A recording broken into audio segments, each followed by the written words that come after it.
وزارت عدلیه افغانستان در حال از طرح مسوده قانونی جدید برای حمایت و حقوق اطفال سخن می‌زند که همین اکنون صدها هزار طفل افغان از کارهای شاقه، خشونت‌ها و نقض حقوقشان در این کشور رنج می‌برند.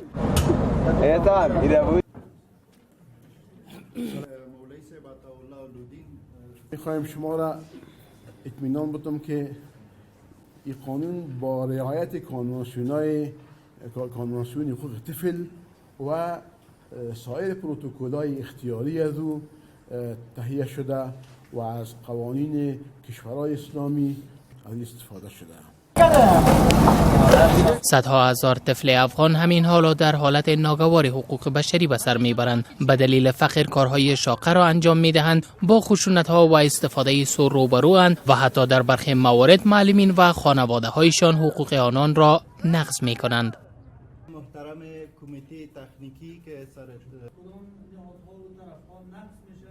I know this is a draft and I hope وی میگوید من میدانم که این یک طرح است و در هفته‌های بعدی بیشتر غنی خواهد شد. the next weeks and months.